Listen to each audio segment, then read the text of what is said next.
দাদা এক কাপ চা খেতে ও দাদা দোকান তো বন্ধ, গল্প তো আর থেমে থাকে না। বসেন বসেন কেমন দাদা? ভালো নাই দাদা, আপনারা যা শুরু করছেন, হ্যাঁ বোম ফাটানো শুরু করছেন আমাদের দেশের উপরে, এটা কথা দাদা? দাদা এইসব একটু ছোটখাটো ঘটনা ঘটেই থাকে, এগুলা বিচ্ছিন্নবাদী আপনাদের ওই মৌলবাদী সংগঠন না এগুলা। এটা কি বলেন দাদা?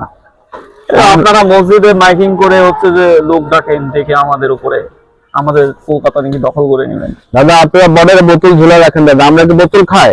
আরে মনে হয় আপনাদের তো প্রচুর বোতল খাওয়া, আমরা তো প্রচুর সাপ্লাই দিই, শেষ করতে পারি না। ওসব ভুলে যান দাদা, ওই দেশ এখন আর নাই, দেশ চেঞ্জ হয়েছে, এটা 24-এর বাংলাদেশ, বুঝছেন দাদা? দাদা এই ছাত্র জনতা কয়দিন এই ক্ষমতা ধরে রাখবে? বেশি দিন ক্ষমতা ধরে রাখতে পারবে না, আপনি দেখেন না আর কয়দিন।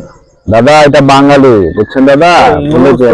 হবে না দাদা, ওই অর্থনীতি আর রাজনীতি এক হয় না দাদা।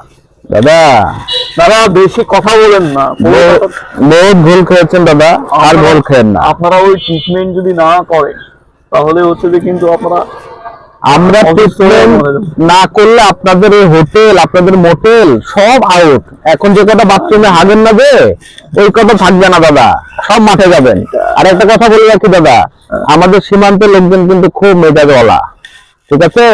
খুব সাবধান দাদা, একবার যদি মাথা গরম হয়ে যায় আর পোলাপন যদি একসাথে লং মার্চ করে নাই, কলকাতা দাদা, দিল্লি কিন্তু দখল হয়ে যাবে। আমরা দুজন, আমরা এই পার বাংলা আর ওপার বাংলা যদি একসাথে হয়ে যায়, আমরা তো আপনাদের ভাই মনে করি দাদা, কিন্তু আপনারা এই বিচ্ছিন্নবাদী দিয়ে আপনারা সব সময় আমাদের তোপের ওপর রাখছেন, দখল করে নেবেন আপনারা।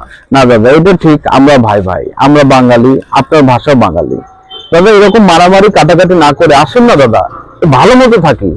আমরাও তো থাকতে চাই, কিন্তু আপনারা বিশৃঙ্খলা তৈরি করেন, ওই জন্য আর হয়ে উঠে না। না না দাদা, উস্কানিটা আপনারা দেন দাদা, উস্কানি আমরা দিই না, সব বাদ দেন দাদা, আসেন হাতে হাত রেখে। ওকে দাদা, আমরা সবাই মিলে শান্তি সুস্থ সমৃদ্ধি পৃথিবী করি দাদা। ওকে দাদা, ওকে দাদা, ও ভাই জান